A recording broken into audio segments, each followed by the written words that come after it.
Congratulations, Coach. As you said all week, it's a Pac-12 game. That's the most important thing about playing Arizona State tonight. But we got to admit, your guys came out on fire tonight. Got that early lead and played exceptionally well.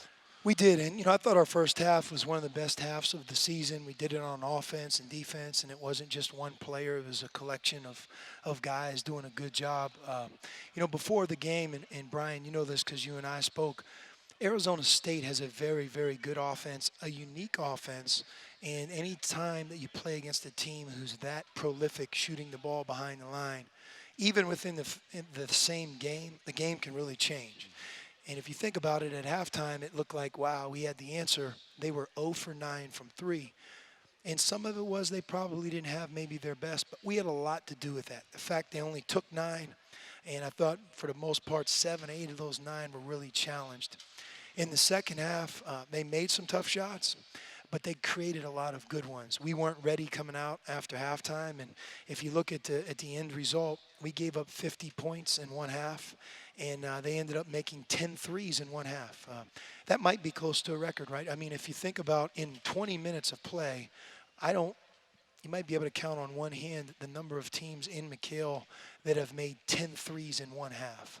So the fact that we were able to win the game, win by 16, had a lot to do with our first half. We did do some good things in the second, but we weren't like we needed to be. And, we talked a little bit after the game. What you have to worry about with that is how that leads into the next game. A lot of times you start turning it off, it doesn't come back on right away. And we have to be a team that's together on defense and offense. Well, speaking of being together, 25 assists for your team tonight, just a tremendous ball movement. And it just seemed like everybody was very patient on the offensive end when they needed to be.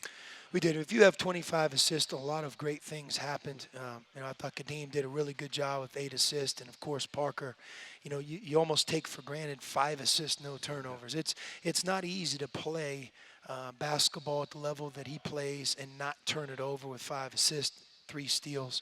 But, I think this is a good stretch for Park because we have an opportunity to rest him a little bit.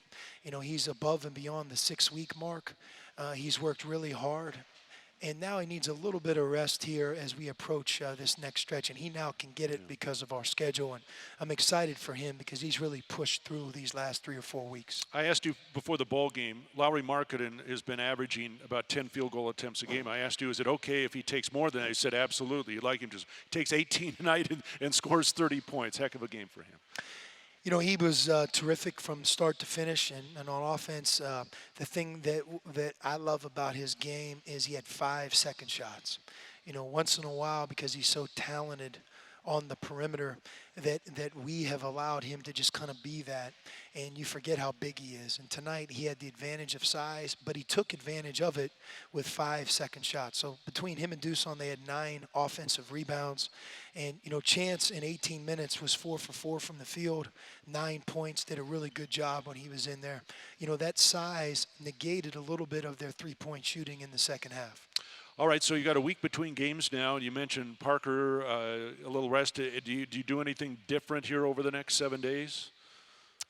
We do. We have an opportunity to take 2 days off, and not necessarily in a row, but be able to take a day off, practice the right way without really worrying about a game, and then be able to take that second day off. And I'm anxious to give our guys that because I think that will really allow us to have a freshness moving into the LA swing. And I don't have to tell anybody, to me, that's typically the hardest one. This year is no different. Both UCLA and USC are good. UCLA might be great when you look at how they've performed. And, it's an opportunity for us to go and see how good we are and see what we do on the road trip. All right, congratulations on the win. We'll see you next week. Thank you. Head coach Sean Miller here, courtside at McHale Center, where the Wildcats beat Arizona State 91-75. The Cats now 16-2 overall, 5-0 in the conference. They'll take that record to the Galen Center 1 week from tonight.